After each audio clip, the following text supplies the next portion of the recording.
얼마 전 TV를 보는데 OCN에서 영화 암살이 나오더라고요. 일본 놈들의 총알이 6개나 박혀 있습니다. 테라우치 총독가 암살 때 총 맞은 자리입니다. 총알이 2개지요. 한번 해보고 싶었어요. 역시 또 봐도 재밌다고 이제 생각을 하고 있었는데 문득 전지현 씨가 연기한 안욱이라는 인물의 모티브는 누구일까 하는 궁금증이 들었습니다. 그래서 찾아봤더니 실존했던 남자연 열사를 모티브로 만들었다는 것을 알 수 있었습니다. 이번 시간에는 만주 항일 무장 운동의 유일한 여성 대원이었으며 독립운동의 대모, 세 손가락의 여장군, 여자 안중근 등 다양한 칭호를 얻으며 활발한 독립운동을 펼쳤던 남자연 열사에 대해 살펴봤습니다.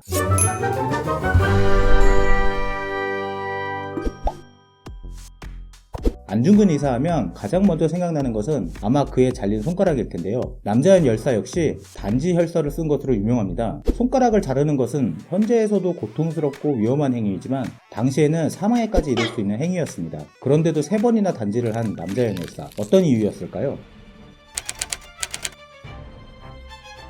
1920년 8월 29일 그녀는 처음으로 자신의 엄지손가락을 잘랐습니다. 당시 만주에는 90여 개의 한인 독립운동 단체가 모여 있었는데 각기 다른 입장을 고수하며 균열이 일어나 세력 분열이 일어나는 시기였습니다. 이를 안타깝게 여긴 그녀가 나라를 빼앗긴 수모를 잊지 말자는 의미로 8월 29일 국칠 기념식을 행하던 자리에서 엄지손가락을 절단하며 단결할 것을 호소하였습니다. 50세에 가까운 나이로 그것도 남성이 아닌 여성이 손가락을 자른 것은 자리에 있던 모든 이들을 충격에 빠뜨리는 사건이었습니다. 하지만 안타깝게도 분열은 멈추지 않았고 1922년에는 이승만 전 대통령의 탄핵 등으로 갈등이 최고조에 달아 유혈 사태까지 이르게 됩니다. 이때 그녀는 독립군의 단결이 우선이라는 의지를 보여주기 위해 엄지손가락을 절단하기로 합니다. 당시 주변인들의 만류에도 그녀는 내 손가락을 아까워하지 말고 민족과 동지를 아까워하라는 말을 남기며 두 번째 단지를 실행합니다. 1932년 일제는 대륙 침략을 목적으로 만주국을 설립합니다. 이에 대한 실상을 조사하기 위해 국제연맹 조사단에서 하얼빈으로 실사를 나오는데요. 남자연 열사는 어떻게 하면 일제의 만행과 조선의 상황을 알릴 수 있을지 고민하다 3번째 단지를 결심하며 약지를 결단합니다. 잘린 손가락과 조선 독립원이라고 적은 혈서를 국제연맹 조사단에 전달하려 했지만 안타깝게도 일본의 삼엄한 경계로 실패합니다.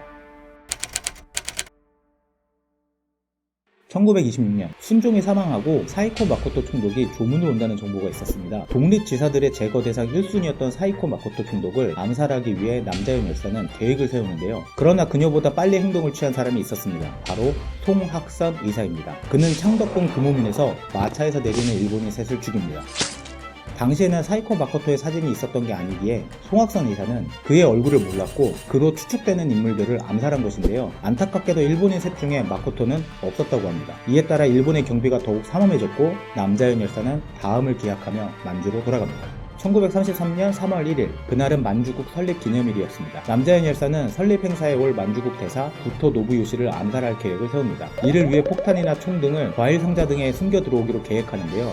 이 일이 바로 영화 암살의 모티브가 된 사건입니다. 이미 일본군에 얼굴이 노출된 남자연 열사는 거린, 노파로 변장하는 것도 모자라 직접 칼로 얼굴을 뚫어 상처를 만듭니다. 그렇게 2월 27일 남자연 열사를 포함해 3명이 투입되어서 무기를 다루던 중 의열단원 행세를 하며 250명을 밀고 한 악질 친일 반민족 행위자 이종영에 의해 그녀는 일본 경찰에게 붙잡히고 맙니다. 의사를 치르기 전 남자연 열사는 자신은 이미 60이 넘은 나이이니 죽어도 여한이 없으며 혹시라도 일본군에게 발각된다면 혼자서 모든 것을 책임지겠다고 계획을 세웠습니다. 그렇게 밀정에 의해 감옥에 투옥된 남자연 의사는 6개월간 모진 고문을 당하다 심각한 건강 악화로 병보석으로 풀려났지만 5일 만에 순국하셨습니다.